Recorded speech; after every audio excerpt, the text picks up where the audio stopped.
जो लोग बहुत जल्दी लिखते हैं, साइकोलॉजी के अनुसार उनमें पेशेंस की कमी होती है और उनको टाइम वेस्ट करना और किसी काम में देरी करना बिल्कुल भी पसंद नहीं होता। वहीं अगर आपको धीरे धीरे लिखने की आदत है तो साइकोलॉजी के मुताबिक आप हर काम को बहुत ऑर्गेनाइज तरीके से करते हो और आप एक आत्मनिर्भर इंसान हो जो दूसरों पर डिपेंडेंट नहीं रहता। ह्यूमन साइकोलॉजी के अनुसार जब हम नेगेटिव सोचते हैं तो हमारी हेल्थ पर इसका बहुत बुरा असर पड़ता है। यह हाई ब्लड प्रेशर, हृदय रोग और अन्य स्वास्थ्य समस्याओं का कारण भी बन सकता है। अधिक समय तक नेगेटिव सोचने से इम्यून सिस्टम भी कमज़ोर हो सकता है, जिससे हम बीमारियों से लड़ नहीं पाते।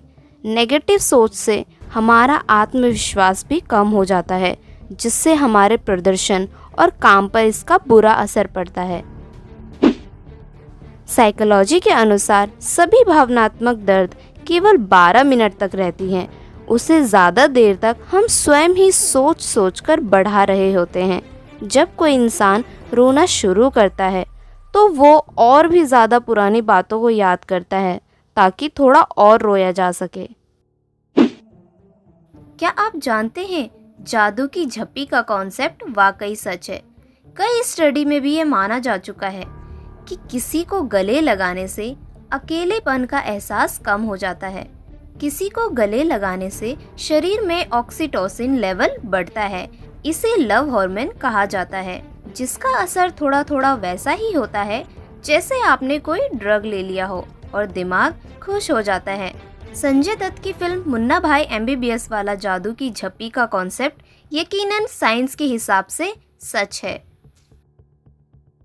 वक्त पड़ने पर लोग मदद के लिए नहीं होते तैयार। साइकोलॉजी ये मानती है कि अगर कोई इमरजेंसी आती है तो लोग मदद करने से कतराते हैं। इस दुखद फैक्ट का सीधा उदाहरण हमने दिल्ली में 16 साल की लड़की की हत्या के तौर पर देखा था, जब गली से गुजर रहे लोगों ने लड़की को बचाने की कोशिश नहीं की और एक सिरफिरे आशिक ने चाकू मारकर उसकी हत्या कर दी थी। इस इफेक्ट को साइकोलॉजी में डिफ्यूजन ऑफ रिस्पॉन्सिबिलिटी कहा जाता है। इसका सीधा लॉजिक है कि लोग समझते हैं उनकी जगह कोई और इस काम को कर देगा। आप अपने ऑफिस में ऐसा उदाहरण रोजमर्रा में देख लेते होंगे। जब कोई एक्स्ट्रा काम आने पर लोग बहाने बनाने लगते हैं।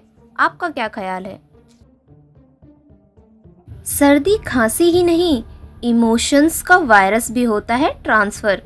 नहीं, यहाँ इमोशंस का वायरस का मतलब कोई सचमुच का वायरस नहीं, बल्कि एक्सप्रेशन का एक तरीका है।